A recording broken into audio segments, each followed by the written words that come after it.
In a somewhat comical turn of events, President Joe Biden's recent press conference in Vietnam took an unexpected and rather theatrical twist. The president, who appeared somewhat fatigued, found himself abruptly cut off as he had exceeded his time limit at an award ceremony.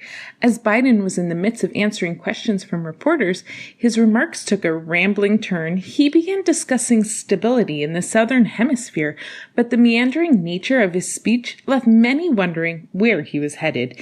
It was almost as if he had taken a wrong turn during an acceptance speech. Suddenly, the commanding voice of his press secretary, Karine Jean-Pierre, intervened, announcing the end of the press conference. It was a rather abrupt conclusion to what was already an unconventional event. However, President Biden seemed unaware that his microphone had been muted, and he continued speaking, oblivious to the fact that his words were no longer being broadcast.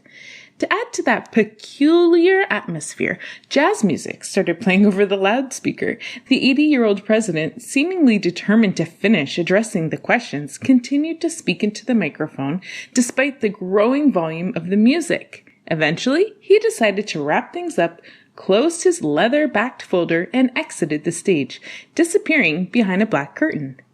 Throughout the press conference, Biden maintained a low and sometimes whispered tone.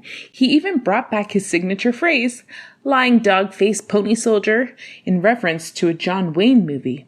It was an odd choice of words for a discussion about global warming, and the president's soft-spoken delivery only added to the strangeness of the moment.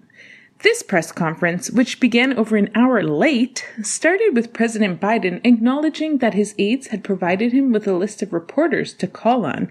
He repeatedly referenced this list while addressing questions and even apologized for doing so. The scene in the audience was equally chaotic, with reporters frantically vying for the president's attention.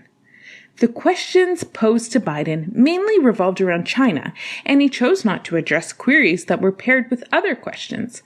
This meant that topics such as Russia and North Korea's cooperation or Ukraine's dissatisfaction with the G20 statement went unanswered.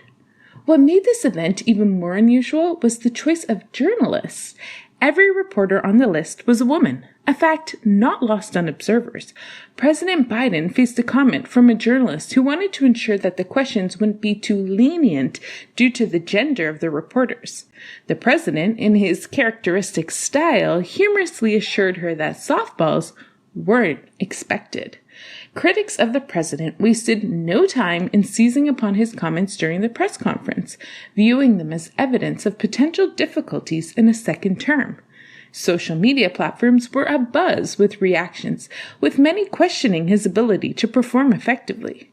In the end, the press conference in Vietnam left both supporters and critics scratching their heads, and it became another notable moment in President Biden's political journey. This restaurant owner absolutely humiliated Dine & Dash customers into paying their bill. Check out this video to see the shocking method that he used.